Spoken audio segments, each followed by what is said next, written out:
विद्या भारती काशी प्रांत YouTube channel में आप सभी का स्वागत है। मैं Saroj Kumar Dwivedi, Jwala Devi Saraswati Vidya Mandir Inter College Civil Lines Prayagraj. मित्रों, आज मैं कक्षा 10वीं के संस्कृत विषय का मॉडल प्रश्न पत्र यहां पर लाया हूं। मेरा पूरा प्रयास है कि सभी विद्यार्थी बोर्ड की परीक्षा में 70 में 70 अंक प्राप्त कर सके। इसके लिए जो महत्वपूर्ण सावधानियां हैं, उपयुक्त विधियां हैं, उसके बारे में आज यहां पर चर्चा करूंगा। संस्कृत ऐसा विषय है जिसमें हम चाहें यदि इसके व्याकरणिक दोषों को दूर कर दें तो हम लोग बिना किसी दिक्कत के 70 में 70 अंक प्राप्त कर सकते हैं। उन विशेष जो स्थान है यदि हम ठीक प्रकार से ध्यान करें तो किसी भी प्रकार की कोई दिक्कत नहीं होगी। सर्वप्रथम मित्रों, यहां पर हम देखते हैं पहला जो प्रश्न के रूप में आता है वह गद्य अंश से आता है। जैसे कि आप देख पा रहे होंगे, निम्नलिखित गद्यांशों में से किसी एक गद्यांश का हिंदी में संदर्भ सहित अनुवाद करना है। जैसे कि आप अनुवाद के बारे में जानते हैं, अनुवाद और व्याख्या इन दोनों में अंतर होता है। अनुवाद का आशय यही होता है कि जैसे का वैसा रूप रख देना। जैसे आप आंग्ल भाषा में भी करते हैं तो वहां पर भी टू द पॉइंट उस विषय वस्तु को रखते हैं। यहां पर भी वैसा ही करना है। प्रस्तुत पाठ में आप देख रहे होंगे तो दो चीजें करना है। जहां पर पहले का हमें लिखना है संदर्भ सहित, संदर्भ लिखना है। तो संदर्भ लिखने के लिए हमें जानकारी ठीक प्रकार से होना चाहिए कि यह उक्त पाठ किस शीर्षक से संबंधित है। इसके बारे में यदि हमने पूर्व में ठीक प्रकार से अध्ययन किया है तो हम इस प्रस्तुत गद्य भाग को देखते ही यह ठीक प्रकार जान जाएंगे कि यह अमुक शीर्षक पाठ से संबंधित गद्य है। अब यहां पर हम पढ़ पा रहे होंगे कि यह जो भाग है यहां जो दिखाई दे रहा है, यह पाठ संबंधित नैतिक मूल्य व्यक्ति ही समाज की प्रतिष्ठा अभिवर्धते, मानव कल्याणाय नैतिकता आवश्यकी, नैतिक व्यक्ति ही समाजस्य राष्ट्रस्य विश्वस्य कल्याणम कुरुते। इतना पढ़ने मात्र से हमें जानकारी हो गई कि अमुक पाठ नैतिक मूल्यानि शीर्षक नामक पाठ से उद्धृत है।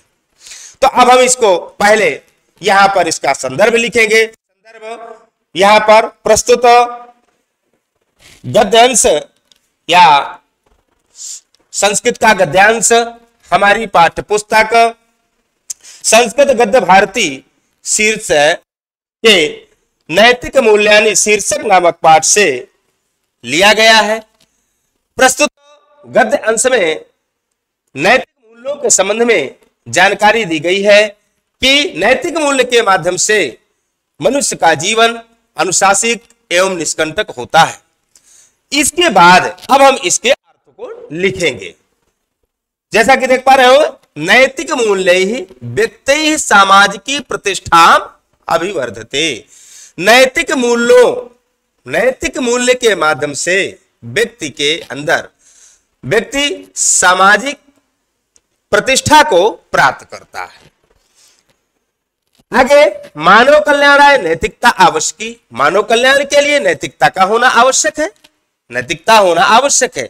नैतिकता व्यक्ति समाज से राष्ट्र से विश्वस्य कल्याणम कुरुते। नैतिकता के माध्यम से ही मनुष्य व्यक्ति समाज का, राज्य का, राष्ट्र का एवं विश्व का कल्याण कर सकता है, करता है। नैतिकता आचरणे मनुष्य त्याग तपः विनयः सत्यम न्यायप्रीता एवं अन्य अपि मानवीय गुणाः उत्पद्यन्ते। नैतिकता के आचरण से ही मनुष्य के अंदर त्याग, तप, विनय, सत्य, न्यायप्रीता एवं अन्य मानवीय गुण उत्पन्न होते हैं। इस तरह से आप देख पा रहे होंगे कि यहां पर इसकी ठीक तरह से बिल्कुल शब्दशः अर्थ को लिखेंगे। किसी प्रकार का कहीं पर एक भी अंक कटने के वहां पर गुंजाइश नहीं है। इसी तरह से दूसरा यहां पर गद्य भाग का अंश दिया गया है, उस अंश में हम देख पा रहे होंगे कि यहां भी इसी से संबंधित भाग दिया गया है। संस्कृत भाषा पुराकाले सर्वसाधारण जनानाम वाग व्यवहार भाषाम चासीत। अब यहां पर इतना जैसे हम पढ़े होंगे तो तुरंत यदि हमें गद्य शीर्षक भाग का ज्ञान होगा, ठीक तरह से पहले से अध्ययन किए होंगे, तो वहां पर हम तुरंत जान जाएंगे कि संस्कृत भाषाया गौरव नामक पाठ से संबंधित ये अमुक गद्य दिया गया। याद देखो, संस्कृत भाषा पुरा काले सर्वसाधारण जनानाम वाग व्यवहार भाषा चा आसीत। तो वही प्रक्रिया जैसे कि हमने बताया, 2 अंक का यहां पर संदर्भ दिया गया है, तो इसके हम संदर्भ का, तो शीर्षक का नाम यदि पता होगा तो तुरंत उसमें किसी प्रकार की कोई दिक्कत नहीं है, और यह 2 में 2 अंक आपको मिल जाएंगे, कहीं पर 1 अंक कटने का कोई गुंजाइश नहीं। दूसरे भाग में यहां पर इन्होंने बताया है कि इसकी जो व्याख्या करना है, जैसे कि पूर्व मैंने बताया वैसे का वैसा रूप ही इसको हिंदी में रख देना। तो इस तरह से यह अंक आपका 7 अंक है इसके कुल, और 7 में 7 अंक आपको मिलेंगे, इसमें कहीं भी कटने के कोई चांस नहीं है यदि आपने ठीक प्रकार से इसको किया है। दूसरा प्रश्न आता है, निम्नलिखित पाठों में से किसी एक पाठ का सारांश हिंदी में लिखना। आप देखे होंगे इन्हीं पाठ से संबंधित जो भी पाठ है आपका, तो प्रत्येक पाठ को जब आपने ठीक से पढ़ा है तो उसका जो सार अंश है उसको हमें लिखना है। यह 4 अंक का आता है, यह कम से कम 1 से 1.5 पेज, इसको वैसे मैं तो कहूंगा 2 पेज तक भी इसको लिखना चाहिए, सुंदर लेख में लिखना चाहिए और महत्वपूर्ण सारी जानकारी को देना चाहिए। तो इस तरह से हम इसमें भी पूरे के पूरे अंक प्राप्त कर सकते हैं। तीसरा जो प्रश्न आता है, अब इसमें से एक को करना है। तीसरा जो प्रश्न आता है, निम्नलिखित श्लोकों में से किसी एक श्लोक की संदर्भ सहित हिंदी में व्याख्या कीजिए। पूर्व में आप देखे होंगे कि वहां पर गद्य भाग की व्याख्या की गई थी, वहां पर संदर्भ पूछा गया था, वो 7 अंक का था। यहां पर इसका पद अंश पद भाग पूछा गया है जो कि श्लोक में है, यहां पर भी यह 7 अंक का प्रश्न आता है, जिसमें 2 अंक का यहां पर आप देख पा रहे होंगे संदर्भ है। तो 2 अंक का यहां पर संदर्भ है, तो अब हमें संदर्भ के संबंध में बताने के लिए हमें उसकी जानकारी होना चाहिए कि प्रस्तुत पाठ ये श्लोक किससे संबंधित है। तो इसके संबंध में जाना, भाषम पश्यसि अध्ययनम तथा बोहे पुनः वचः शिरः पश्यामि भाषस्य न गात्रम इति सो अब्रवीत। तो इससे संबंध में हमें जानकारी होना चाहिए कि प्रस्तुत पाठ कहां से लिया गया है। तो यहां पर जो है लक्ष्य वेद परीक्षा से संबंधित है यहां पर इस श्लोक संबंध है। तो पहले इस संबंध में हम यहां पर संदर्भ इसका लिखेंगे, संदर्भ लिखने के बाद फिर इसका हिंदी में व्याख्या करेंगे।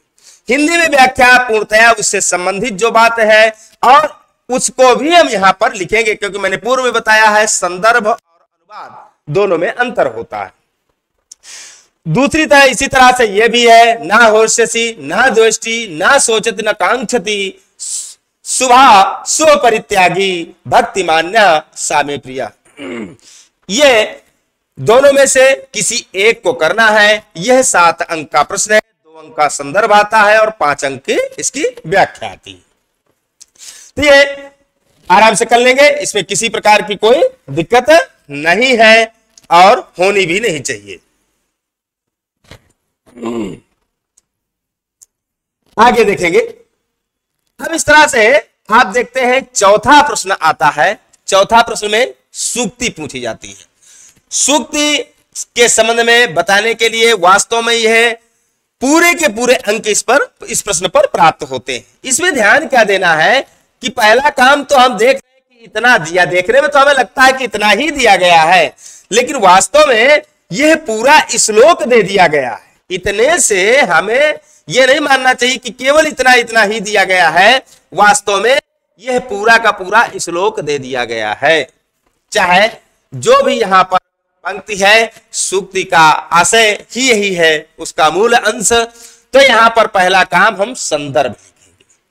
संदर्भ का मतलब पूर्व में बताया ही है, 1 अंक का है। यह किस पाठ से संबंधित है उससे के संबंध में यहां पर इसको लिखना है। इसके बाद वो संबंधित जो मूढ़ है पाषाण खंडेषु रत्न संज्ञा विदित, जैसे मूर्ख लोग पत्थर के टुकड़ों को क्या कह देते हैं, रत्न कहते हैं।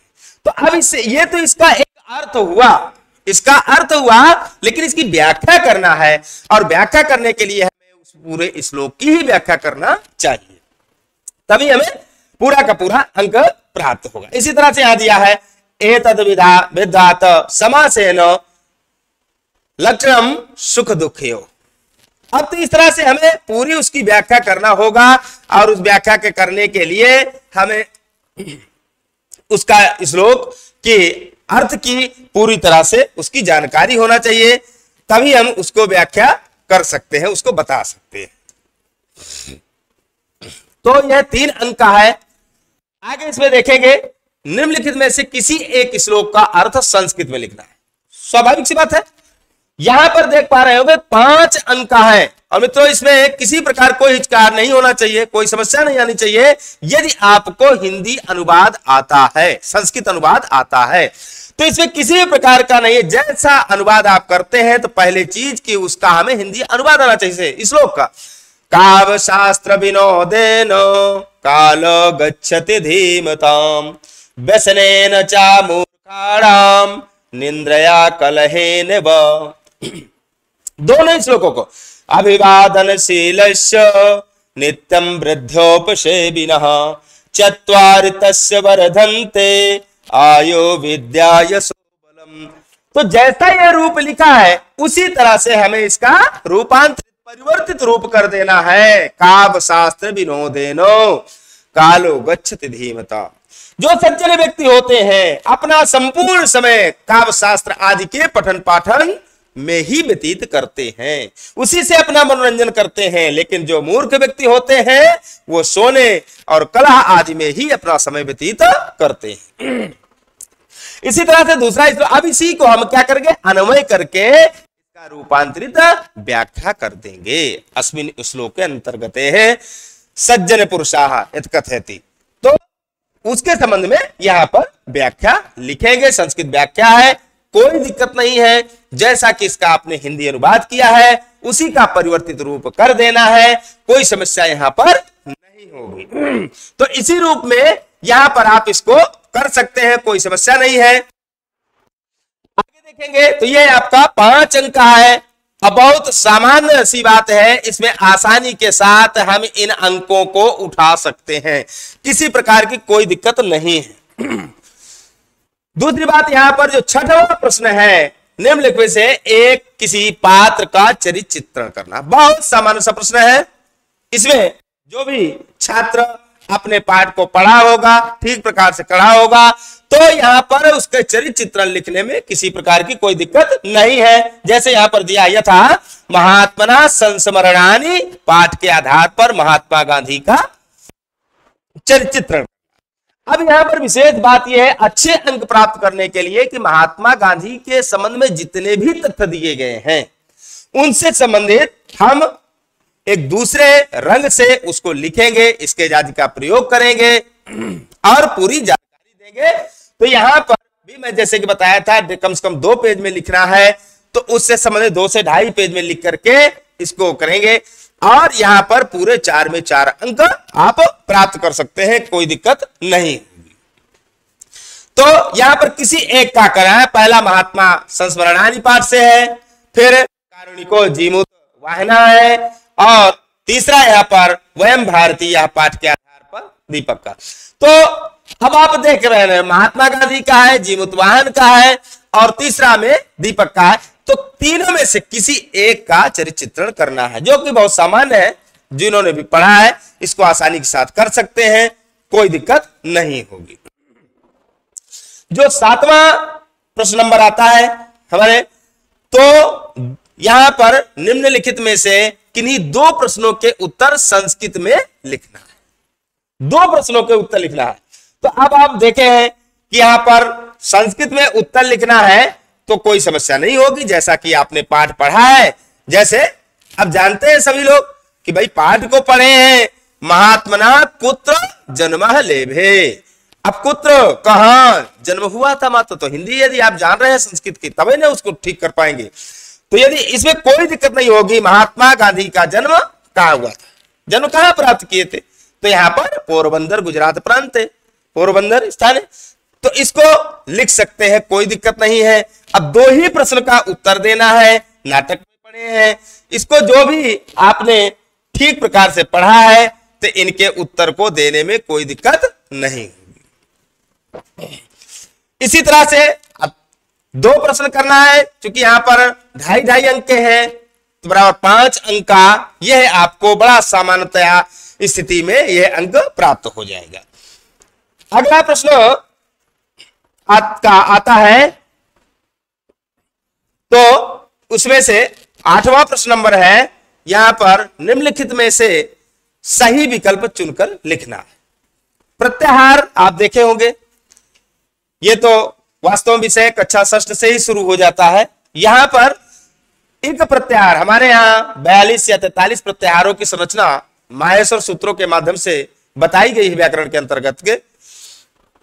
एक प्रत्याहार की चर्चा कर रहे हैं, तो जब आप यहां पर लिखते होंगे एक प्रत्याहार या किसी प्रत्याहार को बनाने के लिए पूर्व में इसके लिए आपने ठीक प्रकार से जब माहेश्वर सूत्र के बारे में जानकारी प्राप्त हुई होगी, ऐ उण री ली के उंगयउ छय वरट लणी मंगलम झवय गणद जब गणदस कपचट चट्टो कपय ससर हल, इन 14 माहेश्वर सूत्राण अंतर्गत ही।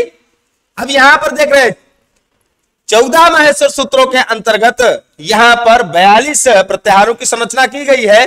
तो एक प्रत्याहार जो आता है यहां पर आप देख रहे होंगे ई ओ री ली, ई उ री ली। अब यहां पर आप देख पा रहे होंगे कि यह प्रत्याहार ई उ री ली, जैसे प्रत्याहार की यदि हम बात करते हैं तो सूत्र लिखे आ ई ओ उण रे ले क। तो चूंकि हमसे आक प्रत्यय है, यहां पर इक प्रत्याहार की बात हुई है, तो इक प्रत्याहार हम कभी भी बनाते हैं तो प्रत्याहार का हम देखते हैं, यदि यहां पर पूछा गया है इक प्रत्याहार, तो प्रत्याहार का प्रथम वर्ण कौन सा है और उक्त माहेश्वर सूत्र में उसको चिन्हित कर लेते हैं। तो यहां पर ई शब्द यहां पर आता है और अंत में जो क है ये हलंत की अवस्था में है, तो यहां पर भी हमारे जो हलंत की अवस्था में यहां पर क अर्थात यहां तक ही आता है। दूसरा जो प्रत्याहार बनाने का नियम है, दोनों के मध्य जो भी हलंत वर्ण आते हैं उनको वहां से निकाल देते हैं। विधा और है हलितंतम स्यात् तस्य लोपा सूत्र के आधार पर उसका लोप कर देते हैं। इनके बाद जो भी हमारे वर्ण बनते हैं वो उस प्रत्याहार के अंतर्गत आने वाले वो वर्ण कहे जाते हैं। तो अब आप देख पा रहे होंगे कि इसके बाद कौन कौन बचता है, तो ई बचता है, उ बचता है, री बचता है और ली बचता है। इस तरह से यदि हम एक प्रत्याहार के अंतर्गत आने वाले वर्णों की बात करें तो आता है ई, उ, रे और ली। तो यह हमारा पूरा का पूरा अंक इस पर हम प्राप्त कर सकते हैं, किसी प्रकार की कोई दिक्कत नहीं होगी। अब आगे हम देख पा रहे हैं, तो 1 अंक का यह प्रश्न है, समान रूप में हम इसको कर सकते हैं। दूसरी बात प्रश्न इसी के अंतर्गत 8वें प्रश्न में ही ख अंश यहां पर दिया गया है, जहां पर देख पा रहे हैं निम्नलिखित में से किसी एक वर्ण का उच्चारण स्थान। बहुत सामान्य सा प्रश्न है, जो छात्र ठीक प्रकार से व्याकरण को पढ़ा होगा उसे कोई दिक्कत नहीं हो पा रही होगी। यहां पर तो देख पा रहे हैं प्रत्येक वर्ण का उच्चारण स्थान हमारे यहां पहले से ही बताया गया और उसके लिए सूत्र भी बताए गए हैं। जैसे हम लोग क का उच्चारण स्थान की चर्चा करते हैं तो अकोह विसर्जनीयानाम कंठा, इचयसानाम तालु, ऋतुलसानाम मूर्धा, ऋतुलसानाम दंता। अब यहां पर देख रहे हैं अको यानी को का उच्चारण स्थान क्या हम करेंगे, कंठ। का का उच्चारण स्थान यदि हम कहते हैं तो कंठ कर देते हैं, पा का ओष्ठ कर देते हैं, उपधनिया नाम ओष्ठ और इचयसाना तालु, तालब है च छ ज और ये आपका दंता आ जाता है, ऋतुलसाना दंता। तो इस तरह से हम देख पा रहे होंगे इनका हमें उच्चारण स्थान बताने में कोई दिक्कत नहीं है, पहले भी इसको बताया गया होगा, आप लोगों के लिए इसका अभ्यास किए होंगे तो ये एक अंक भी हमारे पूर्णतया हमारे पास ही रहेंगे, कहीं जाने वाले नहीं है, यदि हमने इसकी ठीक प्रकार से तैयारी किया है व्याकरण अंश की।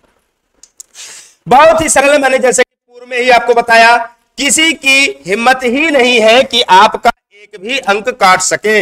यदि आपने ठीक प्रकार से प्रश्न को किया है, व्याकरण की ठीक प्रकार से जानकारी है, तो आपका एक भी अंक जाने वाला नहीं।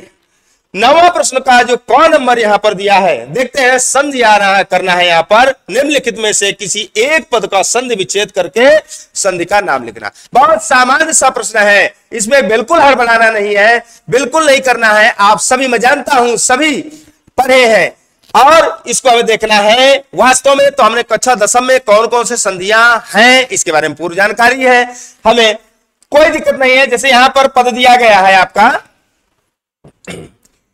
चूंकि पहले से हमें इसका ठीक प्रकार से ज्ञान है, तो कोई दिक्कत नहीं होनी चाहिए कि संधि पढ़ने के लिए या व्याकरण पढ़ने के लिए हमें कोई बहुत बड़ा दबाव या उसकी आवश्यकता पड़ेगी। तो देख पा रहे हैं हमें यहां पर पहला दिया गया है हरिम बंदे। हरिम बंदे, तो हम पहले जानते हैं कि चूंकि यह व्यंजन संधि के अंतर्गत है, अब ना कहे बल्कि अनुस्वार संधि कह दे, मोना अनुस्वार, मोह अनुस्वार, तो ये अनुस्वार संधि बनते हैं। वास्तव में इसका रूप जो लिखा गया है, अनुस्वार संधि यही कहता है कि मकारांतक, मकारा के बाद यदि कोई व्यंजन वर्ण आता है तो वह अनुनासिक, मकार अनुनासिक बनकर के ऊपर की ओर चला जाता है। यहां पर आप देख पा रहे हैं शब्द बनेगा हरिम धन वंदे। सभी छात्र देख पा रहे होंगे, कोई दिक्कत नहीं है। यही मकार आपका चूंकि व्यंजन वर्ण है, यह ऊपर इसका ऊर्ध्वगमन हो गया है और यह हरिम बंदे के रूप में लिखा जाता है। तो यहां सामान्य सी बात है, कोई दिक्कत नहीं होनी चाहिए। इसी तरह से ठीक यहां पर है कुंचित, कुंचित शब्द लिखा। अब यहां पर आप देख पा रहे होंगे कुंचित शब्द में यहां अनुस्वारस्य यही परसवर्णा, अनुस्वारस्य यही परसवर्णा, यहां पर इया हो गया, परसवर्ण यहां पर इया हो जाता है। इसी तरह से यहां पर नमः, अब सजुसोरु सूत्र कहता है नमः नमस धन ते, अब इसी का रूप होता है सजुसोरु, विसर्ग हो जा रहा है तो हो जाता है नमः धन ते, नमस्ते हो जा रहा है। इसी रूप में यहां पर भी ये बताता है निस दयः, अब इसी का निर हो जा रहा है, निर धन दया। तो आप देख पा रहे होंगे यहां पर कि प्रथम रूप में इसे पहले में मौनानुस्वारा सूत्र हमारे लगता है, दूसरे में यहां अनुस्वार से यही पर सवर्णा, तीसरे में सत्व संधि होती है नमादंते, और यहां पर रुत विसर्ग हो जाता है। विसर्ग संधि के अंतर्गत प्रकार का यहां पर रुद्र विसर्ग हो गया।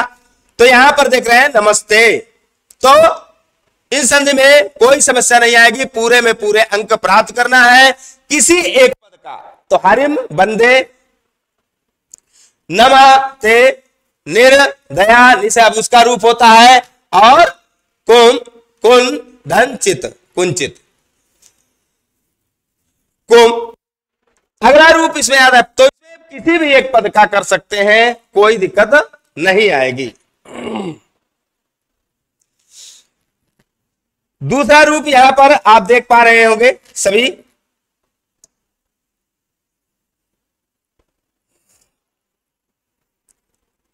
विकल्प दिया गया है, निम्नलिखित है विकल्पों में से सही विकल्प चुन करके यहां पर लिखना। जैसे कि पूर्व में मैंने अभी बताया, इन सूत्र कई यहां पर दिए गए थे, कई सूत्रों की चर्चा किए हैं। कविरा गतः, कविरा गतः, तो इसमें कौन कौन से सूत्र लगेगा, इस पर हमें, यदि पूर्व में हमने व्याकरण की ठीक प्रकार से जानकारी प्राप्त किया है तो इसको बता देंगे। सज्जसोरु सूत्र ही कहता है,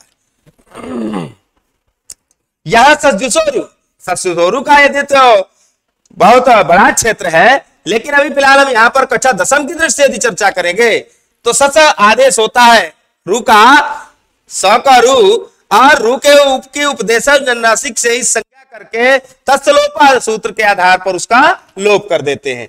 तब यहां पर आपका रू का जो स का, अब रूप यहां देखेंगे स, आपने इसका रूप है स्व का रू आदेश होगा अगले सूत्र में, तो रा के उ की उपदेश जो नासिकित से इत संज्ञा करके तत्सलोपा से रोप करेंगे तो यहां पर खरोसानियो विसर्जनीय। अब इस रूप को हम ना लेकर के यहां पर केवल रा करेंगे तो विसर्ग यदि किए यहां पर रू का रुत विसर्ग सीधे से कर देंगे, या खरोसानियो विसर्जनीय सूत्र से रकार का विसर्ग आदेश करेंगे तो यहां पर रूप बन जाएगा कवि ही धन आगतः, कविरागतः। अब पूर्व रूप में आ जाएगा कवि, वो पूर्व रूप में जब आएगा तो यहां पर कवि धन आगता, अब इसका पूर्व रूप है तो पहले से स्व का रा हुआ, अब रू आदेश हुआ, रू का फिर रा बनता है और ये रूप बन जाता आगता। तो जब ये रा का यहां पर है ये रूप आएगा तो इससे पूर्ण वर्ण बन करके व्यंजन बन करके र बना और राधन अगता, तो रूप रागता, तो संज्ञा हमारी हो जाएगी कविरागता, अर्थात यहां पर सज्जुसोरु सूत्र लगेगा। एक अंक ये भी हमारा पूर्णतया सही है, इसमें भी किसी भी प्रकार का हमारा अंक जाने वाला नहीं है। आगे की हम चर्चा करते हैं तो हमारा जो 10वां प्रश्न है निम्नलिखित में से किसी एक शब्द का रूप लिखना। तो अब यहां पर देख पा रहे होंगे हम किसी का भी लिख देंगे, हमें जानकारी यदि है रूपों को यदि हमने पहले से तैयार किया है तो पहले में राजन है, नदी है और मनस है। इन जिसमें भी हमने तैयारी किया है तो उसमें आराम से कर सकते हैं। जैसे इसमें यदि हम देखें राज्य, किसी भी रूप में हम करते हैं तो इसमें नदी में बनेगा नद्य ही बन जाएगा, और मनस में हमारा यहां पर रूप जन्म बनेगा मनेभ्याम। तो इस तरह से यदि रूप को हमने पहले से तैयार किया है तो एक अंक बहुत आसानी के साथ हम यहां पर प्राप्त कर सकते हैं, किसी भी प्रकार की कोई दिक्कत नहीं होगी। इसी में अगला प्रश्न जो हमारा दिया गया है, अगले प्रश्न के रूप में भी इसको तैयार कर सकते हैं, बता सकते हैं। एक अंक का यह भी प्रश्न है, निम्नलिखित में से सही विकल्प लिखना है। अब यहां पर देख पा रहे हैं वारिणे, तो जिस छात्र ने ठीक प्रकार से तैयारी को किया है उसमें कोई दिक्कत नहीं होगी। वारिणे है तो चतुर्थी व्यक्ति एक वचन यहां पर हो जाएगा। तो इन प्रश्नों में मेरी यही सलाह है आप सभी को, एक भी अंक हमारा जाना नहीं चाहिए, क्योंकि वास्तव में ये सब गणित विषय के जैसा ही अंक प्राप्त होते हैं, इनमें एक भी अंक आपका कटने वाला नहीं। अगला जो 11वां प्रश्न है, 11वें प्रश्न में देखते हैं निम्नलिखित में से किसी एक धातु का रूप और निर्देशानुसार लिखना है। तो पहले अब यहां पर धातु को जैसे कि पूर्व में बताए हैं, जैसे था भू धातु है, लोट लकार है, स्था लट लकार है, दा लंग लकार।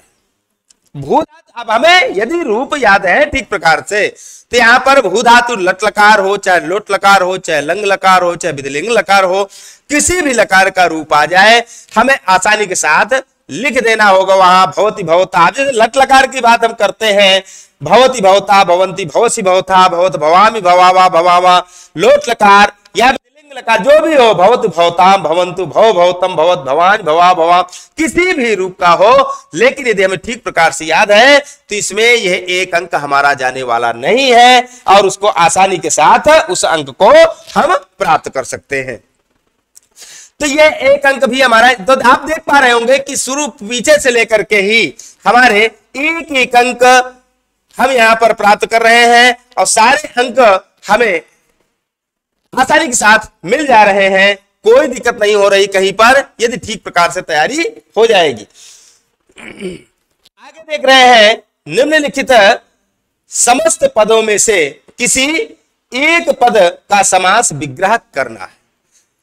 अब यहां एक पद का समास विग्रह करना है, पद हमारे यहां पर दिए गए हैं, तो आसानी के साथ समास को हम कर सकते हैं, यह भी एक अंक का है। यहां पर दिया है उपगंगम त्रिभुवनम यशोधन, तो एक का ही करना है। अब यहां पर हम उपगंगम की चर्चा यदि करें, उपगंगम की चर्चा करें तो गंगाया समीपम, आप जान पा रहे हो तुरंत, हमारे जैसे ही हमने देखा इसको जान लिया, यह अव्ययी भाव समास है। अव्यय है प्रथम पद, तो यहां पर अव्ययी भाव समास है, गंगाया समीपम।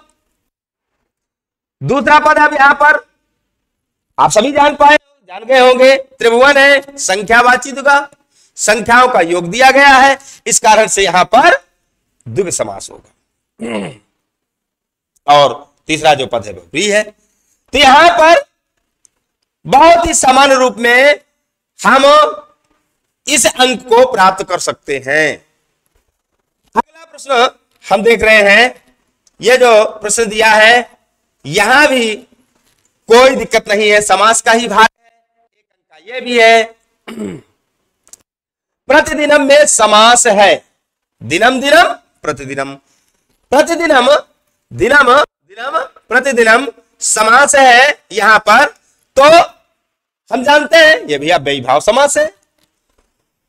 तो अव्ययी भाव समास यहां पर ये हम सभी देख पा रहे हैं। अगला प्रश्न, यह भी एक अंक हमारा आसानी के साथ हमें मिल गया। अगला जो निम्नलिखित रेखांकित पदों में से किन्हीं दो पदों में निर्देशा अनुसार विभक्ति का नाम लिखना है। बहुत सामान्य सा प्रश्न है, मैंने पूर्व में ही बताया है कि व्याकरण विषय, व्याकरण अंश यदि हमें ठीक प्रकार से तैयारी हो गई है, तैयारी हो ही गई है, तो हमारा 70 में 70 अंक कोई काटने वाला है नहीं। संस्कृत विषय में अंक 70 अंक प्राप्त करना बहुत सामान्य सा विषय है। यदि थोड़ी से भी हम ध्यान दे लिए तो इसमें आसानी के साथ अंक प्राप्त कर सकते हैं, कोई दिक्कत नहीं है।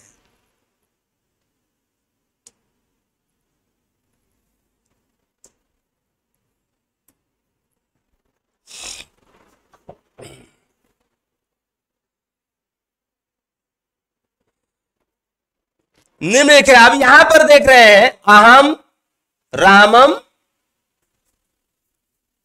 पश्यामि या सह नेत्रभ्याम पश्यति, वृक्षात पत्राणि पतन्ति, बालकः विद्यालये पठति। अब आप सभी को याद आ रहा होगा, यदि सूत्रों का निर्देश जैसा कह दिया गया है कि कहां पर कौन सा सूत्र को हमें लगाना है, किसके आधार पर, वहां पर विभक्ति का चयन। अहम, मैं, रामम पश्यामि, जिस वचन का कर्ता होता है उसी वचन की क्रिया होती। सामान्य सी बात है, संस्कृत अनुवाद करते समय हम इसका प्रयोग अक्सर करते हैं। तो अहम, मैं राम को देखता हूं।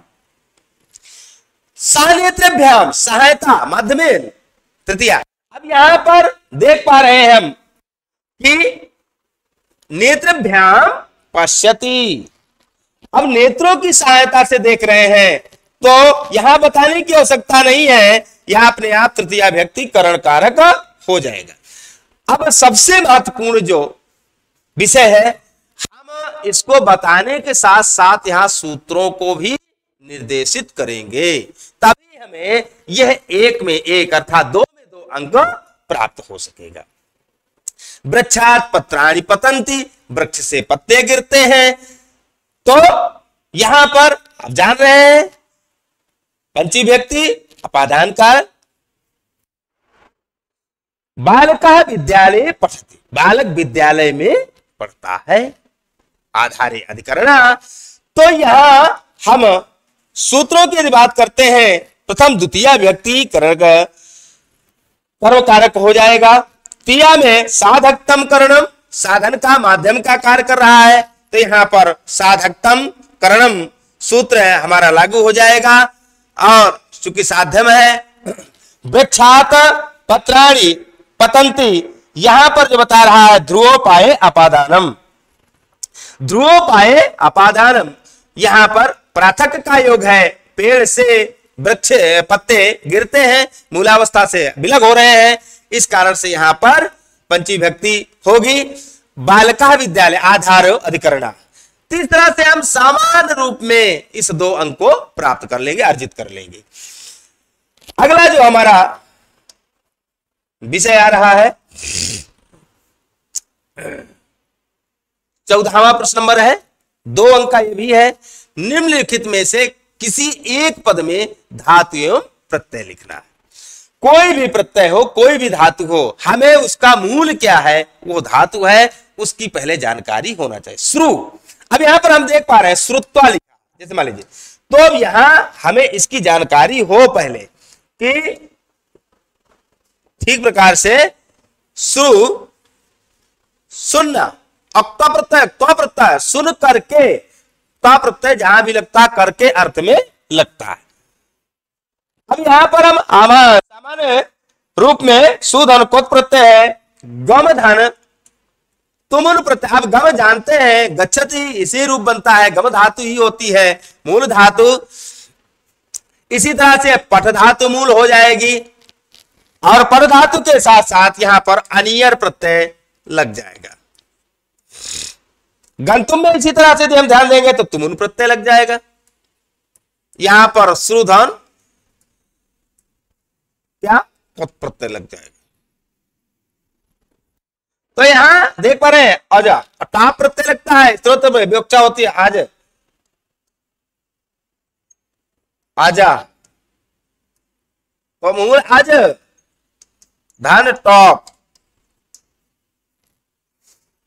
तो इस तरह से हम समान रूप में ये 2 अंक प्राप्त कर लेंगे, कोई दिक्कत नहीं होगी।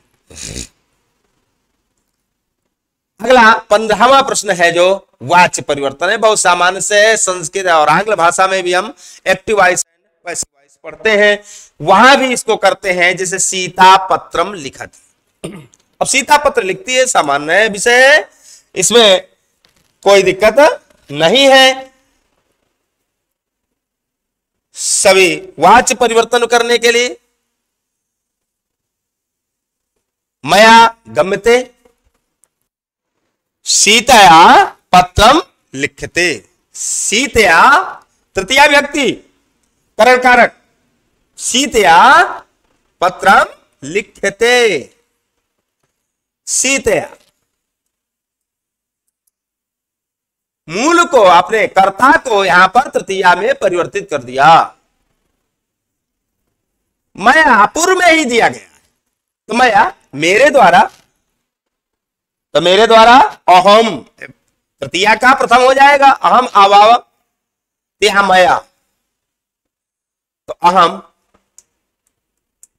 गच्छत, अब गच्छा गम धातु है। तो इस तरह से बालकेन गीताम पठते, सामान्य रूप में इसको प्रश्न को हम हल कर सकते हैं। प्रथमा को तृतीया में परिवर्तित कर देना, कर्तृवाच्य को कर्मवाच्य, कर्मवाच्य को कर्तृवाच्य, यही इसका रूप है। तो 2 अंक बहुत सामान्य रूप में इसको हम प्राप्त कर सकते हैं। अब अगला इसका प्रश्न है जो आता है, संस्कृत में अनुवाद करना है। संस्कृत में अनुवाद करना है, यह सामान्य प्रश्न है। हमेशा हम लोग इस प्रश्न को पढ़ते चले आए हैं, इसलिए इसका अनुवाद करने में कोई दिक्कत नहीं होगी। जैसे कि आंग्ल भाषा में करता है, यहां भी कर्ता कर्म क्रिया, तीनों का हम ठीक प्रकार से ध्यान यदि देंगे तो कोई दिक्कत नहीं होगी और इसको आसानी के साथ हम पूर्ण कर लेंगे। तो यह हमारा 6 अंक का है। अब 6 अंक बहुत सामान्य से इसको हम प्राप्त कर सकते हैं। 6 अंक को बहुत आसानी के साथ प्राप्त कर सकते हैं। 3 में अनुवाद करेंगे। अब कर्ता, कर्म और क्रिया। दूसरा, कोई भी प्रश्न यहां पर अनुवाद आए वहां पर हमें कारक का ज्ञान ठीक प्रकार से होना चाहिए। वाक्य कैसा है, किस प्रकार से है। यहां पर मान लीजिए लड़की को पढ़ना चाहिए, विधिलिंग लकार का प्रयोग किया जा रहा है। कहां जा रहे हो, अत्र तत्र सर्वत्र कुत्र, इसका भी हमें ज्ञान होना चाहिए। बंदर पेड़ पर चढ़ते हैं, अभी आपने सब पढ़ा, पेड़ पर चढ़ते हैं, तो यहां पर आधार अधिकरणा, इसका भी हमें माने कारक का ज्ञान ठीक प्रकार से होना चाहिए, तभी हम अनुवाद को ठीक कर सकते हैं। तो हमें पहला काम कारक को ठीक प्रकार से पढ़ लेना है। कारक हमारा गलत नहीं हो, तभी हम विभक्ति की पहचान कर सकेंगे। सूत्र हमारा यदि सही होगा तभी हम विभक्ति की पहचान कर सकेंगे। यदि हमें उसका ज्ञान नहीं है तब नहीं, संभव नहीं है। तो पूरे में पूरे अंक प्राप्त करेंगे। इसके लिए हमें व्याकरण में अनुवाद के लिए विशेषकर कारक का ठीक प्रकार से ज्ञान होना चाहिए, तभी हम उसके अनुवाद को ठीक तरह से कर सकेंगे। अब अगला प्रश्न जो हमारा आ रहा है, इस प्रश्न को प्राप्त करने के लिए पूरे में पूरे अंक निम्नलिखित में से किसी एक विषय पर संस्कृत में 8 वाक्यों में निबंध लिखना है। तो यह प्रश्न भी इसी से संबंधित है, पूर्व से संबंधित है प्रश्न है। यदि हमें पूर्व का अनुवाद आ गया है तो इसी तरह से हम निबंध भी लिख सकेंगे। कोई भी हिंदी शब्द, कोई भी हिंदी का स्वरूप मिला, अब सदाचार है तो सदाचार से संबंधित हमें शब्द की जानकारी है, तो हम यहां पर उसका अनुवाद आराम के साथ कर सकते हैं। तो सदाचार है, अब सदाचार पाठ को हम आसानी के साथ इसको यहां पर अनुवाद 8 शब्दों 8 वाक्यों में निबंध लिख सकेंगे। सदाचार है, सत्संगति है, राष्ट्रीय एकता है, पर्यावरण है, विद्या है, इनमें से किसी भी विषय वस्तु पर हम यहां पर 8 वाक्यों का एक निबंध लिख देंगे। शब्दशः सही रहेगा, एक भी अंक आपका जाने वाला नहीं है, क्योंकि यह विषय व्याकरण संबंधित है। प्रश्न 18वां है, यहां पदों में से किन्हीं 4 पदों का संस्कृत में प्रयोग करना। स्वाय यहां सामान्य रूप है गणेशाय नमः, तो कोई शब्द में हम वाक्य प्रयोग कर देंगे। गणेश जी को नमस्कार है, गणेश जी को प्रणाम है। किसी भी शब्द में तुम है तुम्हारे लिए, अब आप कोई भी शब्द जोड़ दीजिए, उसके लिए उसका प्रयोग कर दीजिए। तो कोई भी शब्द आता है, यहां पर सदा है, अत्र अत्र, यहां है उभयता, अविता, परिता, समयानिक्षा, किसी भी जगह में उभयता, गच्छामा, गच्छामि, गच्छावा, गच्छामा, किसी भी रूप को ले लेंगे। यदि आपको संस्कृत का धातु शब्दों का ज्ञान है, ठीक प्रकार से है, कोई भी दुनिया का शब्द आ जाए उसको हम आसानी के साथ लिख देंगे, किसी भी प्रकार की वहां पर समस्या होने वाली नहीं है। कृत्ता मैंने जैसे कि पूर्व में भी बताया, अक्ता प्रत्यय जहां भी लगता है, कर के योग में लगता है, खात्वा, पीत्वा, गृहत्वा, जो भी शब्द होगा उसको आप लिख सकते हैं, वाक्य प्रयोग कर सकते हैं। अब यहां पर जैसे प्रातः शब्द दिया गया है, प्रातः शब्द बताने के लिए बहुत कोई समस्या की बात नहीं है, इसका प्रयोग कर देंगे। रेवेशा प्रातः काले उत्तिष्ठ।